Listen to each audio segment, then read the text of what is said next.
So hello everyone and welcome back to the channel. बात करेंगे M E G 15 chapter number 16, right. Sally Morgan's my place. और my place जो है वो autobiography है by Sally Morgan.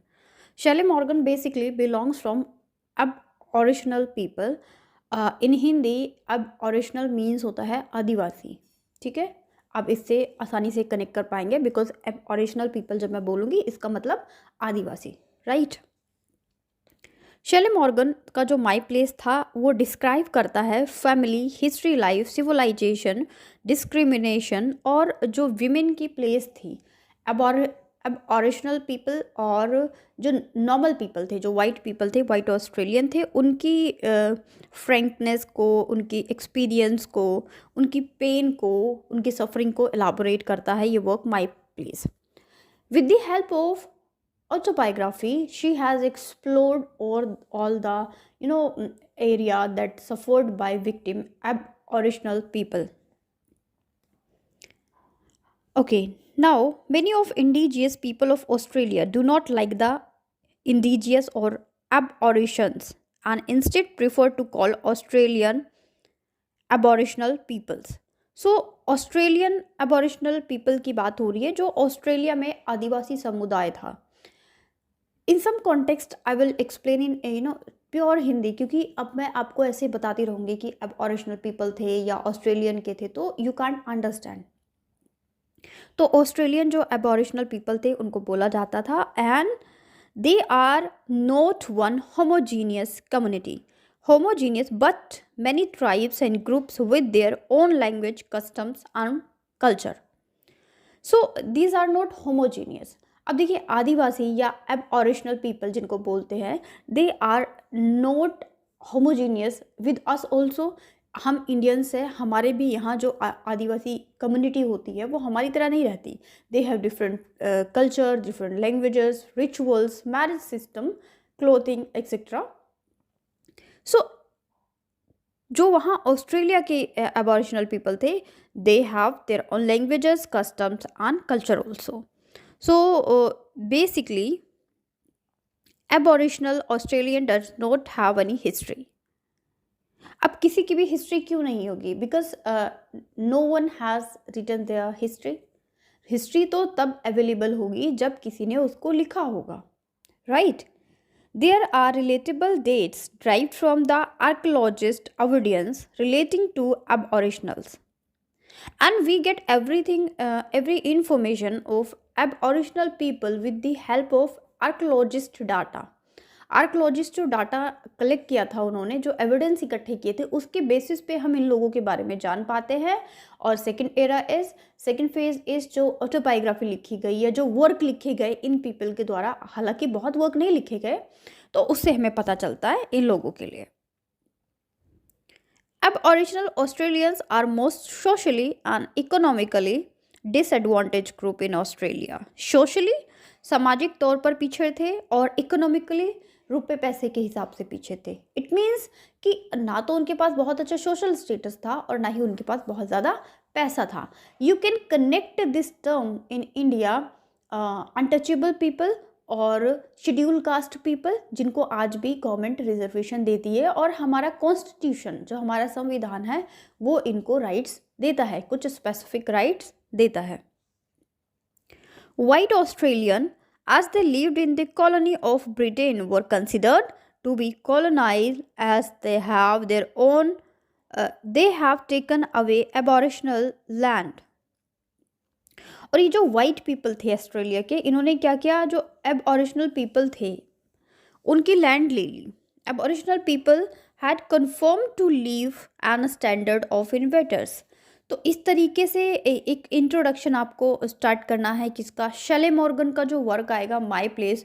Sally Morgan के chapter से लेके कोई भी क्वेश्चन आए, जैसे कि अगर आपका आ गया कि how the life of aboriginal people, तो आपको सबसे पहले शैले मॉर्गन को डिस्क्राइब करना है। That my place is described by Shelley Morgan, and like others aboriginal women writing the autobiography reveals the concern of Ocelot and white civilization on their ways. So white civilization का मतलब जो Australian के white लोग थे उन लोगों का abnormal जो लोग थे, अब ओरिजिनल जो लोग थे उनके साथ क्या रिलेशन था, इस कॉन्टेक्स्ट में स्टार्ट करना है. Now the main agenda is कि the aboriginal people as a victim of racial discrimination.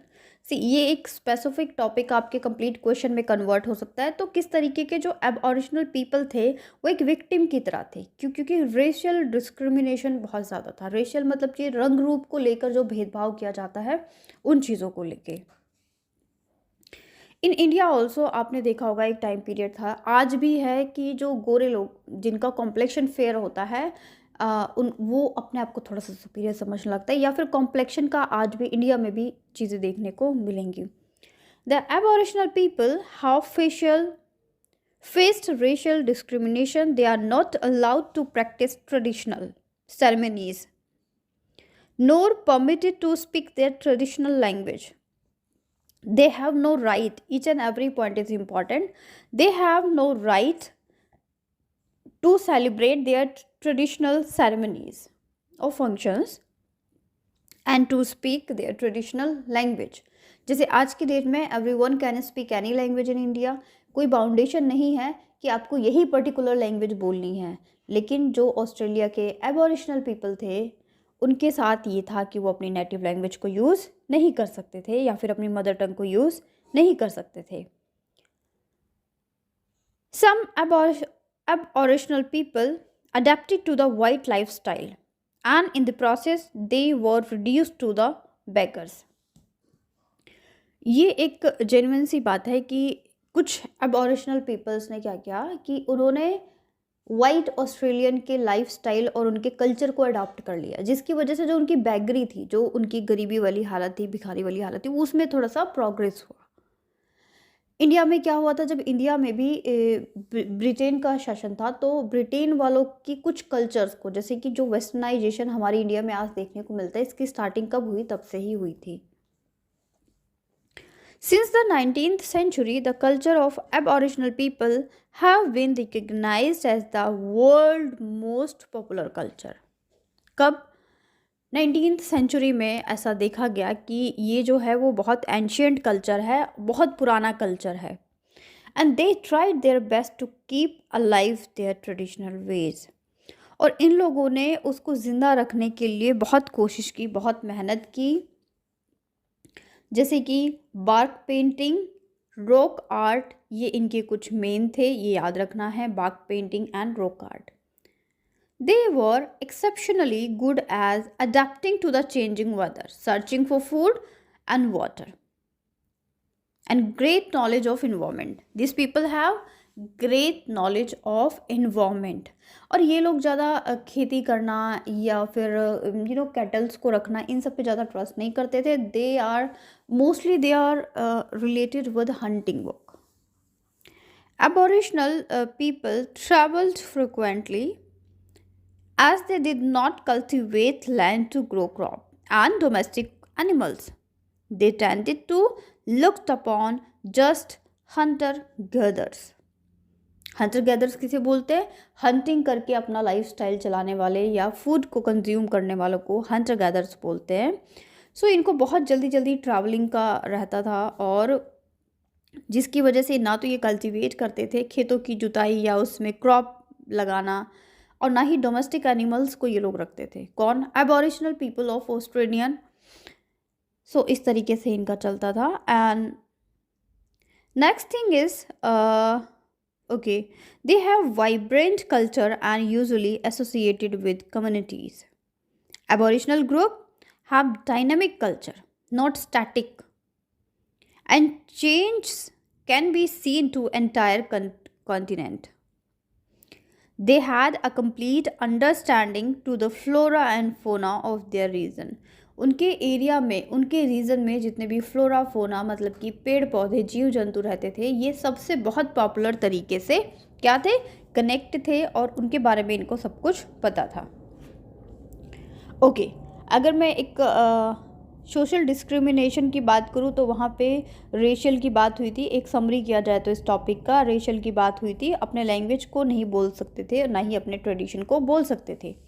But in the 19th century there is a incidents that found that their culture is ancient culture, और इसको ज़िंदा रखने के लिए इन्होंने work किया, जिसमें कि बाग पेंटिंग और रॉक आर्ट की बात की गई। उसके बाद डिस्कस किया गया कि एबॉरिजिनल जो पीपल है वो बहुत फ्रीक्वेंट ट्रैवलर्स थे, वो एक जगह पे नहीं रख सकते, and they do not cultivate their land and domestic animals. After that they are hunter gatherers, और उसके बाद एक इनका डायनामिक कल्चर था।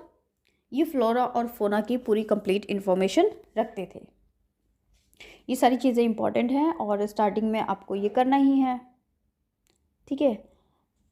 तो अभी तक हमने क्या डिस्कस किया कि कौन थे हु आर एबॉरिजिनल पीपल, और द एबॉरिजिनल पीपल विक्टिम और रेशल डिफरेंस का किस तरीके से फेस किया, और उनकी कुछ इंपॉर्टेंट चीज़ों को डिस्कस किया हमने। Now the autobiography women lifestyle या स्टोरीज़ की बात कर लेते हैं कि ऑटोबायोग्राफी, क्योंकि मेन जो हमारा वर्क था वो क्या था, शैले मॉर्गन का ऑटोबायोग्राफी। बट कभी कभी ये पूछ लिया जाता है, ये भी क्वेश्चन में पूछ लिया जाता है कि एबॉरिजिनल पीपल विक्टिम और रेशनल डिफरेंस के बारे में बताइए, या फिर elaborate aboriginal people that discuss by Sally Morgan. तो ये सारी चीज़ें आपको बतानी है, क्योंकि ये जितनी भी चीज़ें मैंने आपको अभी एलाबोरेट की है, this information we get from Sally Morgan's work my place. एक ऑटोबायोग्राफी है जहाँ से कुछ पॉइंट्स निकाले हैं ना। ऑटोबायोग्राफी को बात कर लेते हैं। Autobiography is a story of a person's life written by that person. अगर मेरी ऑटोबायोग्राफी है तो मैं खुद लिखूंगी, right. Several aboriginal women have written their autobiographies, even non aboriginal ऑडिटरल invention. For example Sally Morgan ने जो माई प्लेस लिखा है, और गिलेंस वर्ड ने जो वेंडरिंग गर्ल लिखा है, ये उसी तरह का एक एग्जाम्पल है।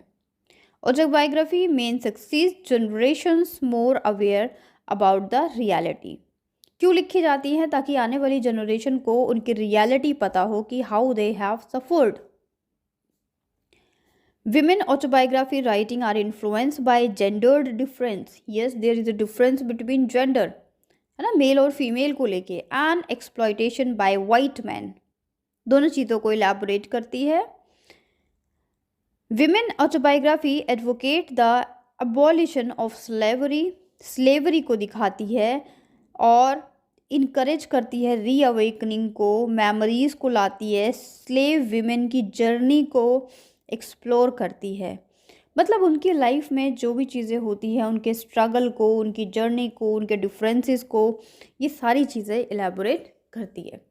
ये जो टॉपिक है, अगर आप इसको थोड़ा सा कनेक्ट करना चाहें तो जैसे इंडिया में दलित की कंडीशन थी, वैसे ही ऑस्ट्रेलिया में एबऑरिजिनल पीपल की कंडीशन थी।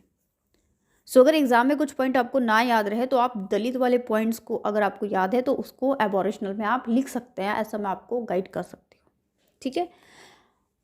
अब नाउ नेक्स्ट में अगर मैं आपके साथ डिस्कस करूँगी नेक्स्ट वीडियो में, बिकॉज ये वीडियो लेंथी हो जाएगी, उसमें मैं, ये क्वेश्चन आया हुआ है एग्ज़ाम में, मुझे याद नहीं है कि 20 में 21 में आया है, पर आया हुआ है कि क्या कंपेयर स्टडी करनी है हमको किसके बारे में, Dalit study and aboriginal women writer.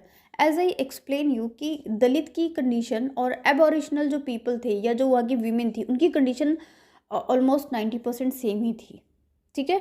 तो इस चीज़ को अगर आपको एबोरिजिनल पीपल वाले में या शैले मॉर्गन के वर्क में आपको पॉइंट्स नहीं याद आए, तो वो चीज़ तो जनरल से कुछ पॉइंट होते हैं, जैसे कि एक्सप्लॉयटेशन किया गया, डिफरेंसेस थे, कास्ट को लेकर डिफरेंसेस थे, जेंडर को लेकर डिफरेंसेस थे, राइट, और रेशियल को लेके, मतलब रंग रूप को लेकर डिफरेंसेस थे, एक्सप्लॉयट किया गया वीमेन को, स्लेवरी को दिखाया गया, वाइट पीपल के एटीट्यूड को दिखाया गया, पुअर, बेगरी, ये सारे पॉइंट्स तो वो हैं जो इन जनरल आपको आने ही चाहिए, कुछ ना आए तो ये पॉइंट्स तो आपको लिखने ही लिखने हैं, ठीक है। तो शैले मॉर्गन के बारे में मैं आपको बता दूं, ये जो माई प्लेस ऑटोबायोग्राफी है इनकी, शैले मॉर्गन की, and she belongs from aboriginal people of Australia. And like other Aboriginal women writing, the autobiography reveals the concern of outshot and civilization, white civilization, और इनका जो differences था वो सब दिखाया गया है इसके अंदर। These life writing present the steps Aboriginal women have their taken the survival within include the frankness and their desire to experience order। इनके जो differences थे ये सारी चीज़ें इसके अंदर बताई गई हैं।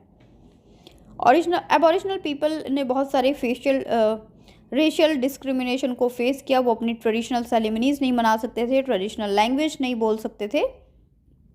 ये सब हम डिस्कस कर चुके हैं। और 19th सेंचुरी में क्या हुआ था कि रिकॉग्नाइज किया गया कि वर्ल्ड का मोस्ट एंशियंट कल्चर कौन सा है, एब ओरिजिनल पीपल जो थे उनका कल्चर है।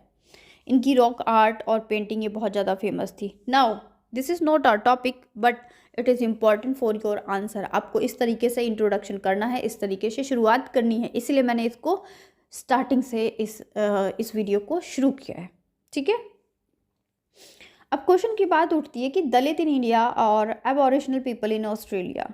क्वेश्चन अगर ये आए तो भी आपको स्टार्ट वहीं से करना है जहाँ से मैंने इस वीडियो में किया है। ठीक है, सो दलित और untouchable in India like the Aboriginal in Australia faced, क्या क्या फेस किया, hardship, racial discrimination, exploitation. A number of step have taken and the flows and called Harijans, India में इनको हरिजन्स बोला गया, जैसे गोड के people. The caste system has band in country, caste system is still practised, but फिलहाल भी ये प्रैक्टिस में है। मैं इसका आपको एक कहते हैं लाइव एग्जांपल दिखा सकती हूँ कि आज भी जो शादी होती है इंडिया में बेसिकली यही देखा जाता है कि कास्ट क्या है। If it is arrange marriage then definitely सबसे पहले ये देखा जाता है कास्ट क्या है, कोई कैपेबल है नहीं है, कोई किसी की पर्सनालिटी है नहीं है, कोई झुन्नू है। लेकिन यहाँ बिल्कुल भी इस चीज़ को हो सकता है लेकिन जहाँ पे भी अरेंज मैरिज का कंसेप्ट होता है वहाँ सबसे पहले कास्ट को इम्पोर्टेंस दी जाती है। और ये आज भी इंडिया में लाइव है। आपने अपने घर में ही देखा होगा, आपके पेरेंट्स की शादी अरेंज मैरिज हुई होगी, है ना। आपके बड़े भाई बहन होंगे, उनकी शादी अरेंज मैरिज हुई होगी। अब तो फिर भी अरेंज मैरिज में भी थोड़ा सा चेंज आया है कि ठीक है अरेंज मैरिज है, पेरेंट्स ने मिलवा दिया है, लेकिन अब बच्चे आपस में डिसाइड करेंगे, मतलब कि लड़का लड़की वो बच्चे तो नहीं है कि उनको एक दूसरे से शादी करनी है या नहीं करनी है। ये आज की जनरेशन में थोड़ा सा कंफर्टेबल हो गया कि ठीक है 4-5 लड़कों से मिल लो, बीइंग अ गर्ल अगर मेरे लिए है तो 4-5 लड़कों से मिल लो, फिर तुम्हें जिसके साथ अच्छा लगे तुम उससे शादी कर लो। बट पहले तो ये भी नहीं था। पहले तो क्या होता था, पेरेंट्स ने शादी फिक्स कर ली, then you have to do. ऐसा लगता था शादी ना हो गया कोई टी शर्ट खरीद के लाना है मार्केट से कि पेरेंट्स खरीद के ले आए तो आपको पहनना ही है। There is no option, no choice. तो इसीलिए ये जो कास्टिसिज्म है इसको ख़त्म करने की बात की जाती है, हमारा कॉन्स्टिट्यूशन भी बोलता है, लेकिन अभी भी चीज़ें अलाइव हैं और ख़त्म नहीं हुई हैं। The Dalit women in India and the aboriginal women in Australia wrote autobiographies with freedom not to draw the attention of society to their exploitation। क्योंकि कोई भी बात इस चीज़ को नहीं ले रहा है कि किस तरीके से सोसाइटी में उनका एक्सप्लॉयटेशन हो रहा है। इंडिपेंडेंस की बात सब कर रहे थे, चाहे वो ऑस्ट्रेलिया हो चाहे वो इंडिया हो, है ना। इंडिपेंडेंस की बात सब कर रहे थे लेकिन एक्सप्लॉयटेशन की बात कोई नहीं कर रहा था। बट ये जो वीमेन राइटिंग उठ के आई, चाहे वो इंडिया में दलित वीमेन हो, जैसे वर्क करक्कू का बामा का वर्क था करक्कू जो कि तमिल लैंग्वेज में लिखा गया था, या फिर शैले मॉर्गन का वर्क माई प्लेस। और इससे पहले हमने जो डिस्कस किया था चैप्टर नंबर 15 में, आई थिंक चैप्टर नंबर 15 आपका क्या था,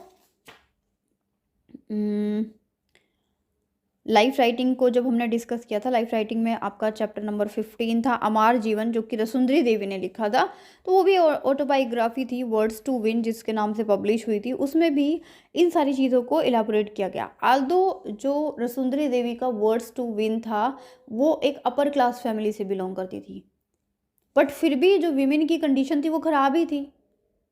ठीक है, तो उसी तरीके से जो शैले मॉर्गन है वो तो एबोरिजिनल राइटिंग लिखा था, उन्होंने एबोरिजिनल पीपल में कंसीडर किया था।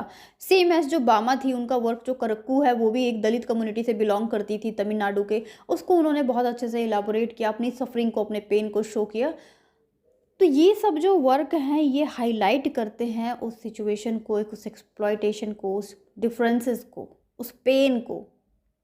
और ये जितनी भी चीज़ें मैं आपको बता रही हूँ then you have to put in your answer. अगर 20 मार्क्स में से आपको 15-16 नंबर तक जाना है ना, तो ये नाम आपको याद रखने हैं और इनके वर्क भी आपको याद रखने हैं। In India Dalit women autobiography started off mainly Marathi and spread in other language. सबसे इंपॉर्टेंट क्या, बामा का करक्कू वर्क जो कि तमिल लैंग्वेज में लिखा गया। और इसे याद रखना भी थोड़ा आसान है, इसलिए मैं इसको डिस्कस करती हूँ आपके साथ। दलित और एबॉरिजिनल्स ये क्वेश्चन आया था कि कैसे दोनों सेम है, तो दोनों ने सेम फेस किया था। अब एक एक पॉइंट इंपॉर्टेंट है जितना भी डिस्कस हो रहा है। Women is force to submit to the latter's advantage of man and against her wishes. Man को सेटिस्फाई करना है, अपने हस्बैंड को, अपने फादर को सेटिस्फाई करना है। फादर की सारी बातें सुनिए, हस्बैंड की सारी बातें सुनिए without questioning. These are the situation of both Dalit women also and aboriginal women also. The scar goes deep down in the psyche and she can do nothing. Social order and double norms. समाज की कुछ नियम हैं जो आज भी सिर्फ women के लिए बनाए गए हैं। आई डोंट नो एग्जैक्टली ये किसने बनाए हैं, पर जिसने भी बनाए हैं लोग उसको फॉलो कर रहे हैं because the male have feel strongest from them. दोनों जॉब करते हैं तो आज भी क्या देखने को मिलता है, घर में आने के बाद हस्बैंड आराम से आराम फरमा रहा होता है और वाइफ को क्या करना होता है, किचन में जाके खाना बनाना होता है, रिश्तेदार देखने होते हैं, घर परिवार देखना होता है। वाई? क्योंकि सोसाइटी ने कंस्ट्रक्ट कर दिया है कि विमेन को ये सब करना है, ठीक है, और ये नॉर्म्स बना दिए, रूल्स बना दिए हैं। आप कितनी भी अच्छी जॉब करती हो लेकिन ना अगर आपने घर में जो चाय नहीं बनाई तो बड़ा बवाल हो जाएगा। मैं ये नहीं कह रही कि सबके घरों में फ़िलहाल ऐसे ही चल रहा है जो वर्किंग है, बट अगर नहीं चल रहा है तो सिर्फ 10% घरों में नहीं चल रहा है। 90% घरों में, चाहे लड़की जो विमेन है, जो लड़की है वो वर्किंग हो या ना हो, they have to all household work. Norms के नाम पे, रिचुअल्स के नाम पे दबाना, घिसाना, उनसे काम करवाना, ये सब एक नॉर्मल सी चीज़ है जो आप लोग ने देखा होगा अपने आसपास। 1 for the white or higher caste women and another for the lower caste. कोई हाई कास्ट वाइट पीपल से परेशान है, कोई अपने लोअर कास्ट से परेशान है। जो अबॉरिजिनल लेडी थी ऑस्ट्रेलिया की, वो वाइट ऑस्ट्रेलियंस से परेशान थी। एंड इंडिया के जो दलित्स थे, they are suppressed by upper caste people. Though illiterate, they are illiterate, helpless and exploited. These women have inner strength, willpower और racial pride. They dare. कौन सी women ने dare किया? ये जिन्होंने ऑटोबायोग्राफी लिखी। हिम्मत की तभी तो लिखी क्योंकि ओरिजिनल चीज़ों को, वो चीज़ें जो सोसाइटी को स्लैप करती हैं, वो चीज़ें जो फैमिली में पेट्रियार्कल सोसाइटी को स्लैप करती हैं, उसको लिखना भी क्या है, एक डेयरिंग वर्क है। They dare to face all hardship and obstacles. Obstacle का हिंदी मीनिंग होता है बाधाएं। जो भी ना कुछ चीज़ें आती है जब आप करते हैं तो आपको रोकने के लिए की जाती है, these are called obstacles. The war to fight it out. Through most of the women take pride in black and taught to be proud. बहुत सारी वीमेन ने ब्लैक होने पे प्राइड किया और उन्होंने इसको बहुत डेयरिंग तरीके से प्रेजेंट भी किया। Sally Morgan's work my Place refuse the name aboriginal. इन्होंने इस नाम को ही रिफ्यूज़ करने की बात की, इन्होंने इसको एक्सेप्ट नहीं किया। Daisy always wants to be white and Glady does not want to aboriginal. Racial oppressions create self-hatred and self-doubt in them. जो जेंडर को लेकर डिफरेंसेस हो रहे थे, रेस को लेकर डिफरेंसेस हो रहे थे, वो क्या क्रिएट कर रहे थे, सेल्फ हेटर्डनेस क्रिएट कर रहे थे। मतलब खुद से ही नफरत करना and self doubt in them. Self hatredness और सेल्फ डाउट उनके अंदर क्रिएट कर रहे थे। किसी को भी अगर आपको सप्रेस्ड करना है, उसके ऊपर ओवर रूल करना है, उसको रिसेसिव बनाना है, तो आप उसके अंदर गिल्ट ला दो that she has made some mistake, या फिर उसके कॉम्प्लेक्शन को लेकर, रेशियल को लेकर, उसके इंटेलिजेंसी को लेकर, उसके प्रोफेशन को लेकर, उसके काम को लेकर, तो आधा तो काम वहीं पे हो जाता है। When you have guilt, self-hatredness and self-doubt, तो ऑब्वियस सी बात है वो बाहर अवेयर नहीं हो पाते हैं, ना ही उनके इतना डेयर होता है कि अपने आप को एक्सप्रेस करें।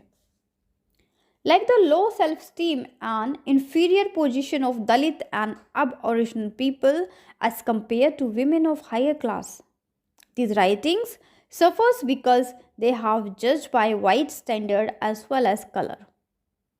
इनके वर्क को भी इस स्टैंडर्ड से जज किया जाता था कि ये किसी वाइट ने वर्क लिखा है या किसी ब्लैक ने वर्क लिखा है. These autobiographies are recollection with the motive. They are not only public record. In them, we find the past revisited, and reassured and recognized. They reveals the real history. क्या real history को reveal करता है?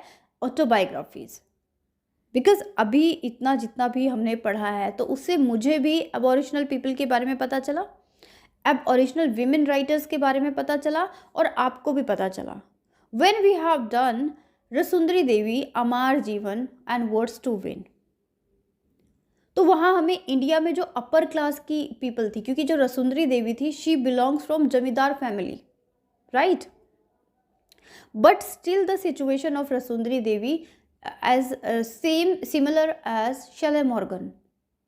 अब Sally Morgan and as similar as Bama जिन्होंने करक्कू work लिखा था. तो आप देख रहे हैं विमेन चाहे अपर क्लास फैमिली से थी, चाहे अबोरिजिनल ऑस्ट्रेलियन की थी, या फिर इंडिया में ही लोअर शेड्यूल कास्ट पीपल, मतलब करक्कू जो लिखा गया, बामा जो थी, इन सब की ऑटोबायोग्राफीज में एक चीज़ कॉमन नज़र आती है, that they exploited by others. Racial difference, casteism, helplessness, ये सब चीज़ें नज़र आती हैं. And these ladies are daring, they dare to write their autobiography in their own land, in their own perspective. और इनको पढ़ने के बाद एक क्लियर पिक्चर आउट होता है कि किस तरीके की सिचुएशन थी. और ये सारे examples you can coat in that particular answer. आप रसुंदरी देवी का जब आंसर कंप्लीट करेंगे तो उसमें भी शैले मॉर्गन का एग्जाम्पल लिख सकते हैं और ये आपको याद भी रहेगा. उसमें भी आप बामा के करक्कू का एग्जाम्पल लिख सकते हैं. सेम एज जब आप इनको शैले मॉर्गन का वर्क इलेबोरेट करेंगे, then also you have to give reference of Rassundari Devi Amar Jiban. So ये कवर हो चुका है हमारा जो कंपैरिजन था किसका, दलित एंड अबॉरिजिनल वीमेन राइटर्स का, इस पर्टिकुलर वीडियो से बना. ये पर्टिकुलर क्वेश्चन आया था, आई थिंक 20 या 21 में ये क्वेश्चन आया हुआ है कि कंपेयर करो दलित स्टडी जो कि इंडिया की थी और अबॉरिजिनल विमेन राइटिंग की. सो ये जितने भी पॉइंट्स आपको इलाबोरेट किए ये सब आपको लिखने. Thank you so much. Stay connected. कोई प्रॉब्लम हो, क्वेरी हो, then you can comment. Thank you so much.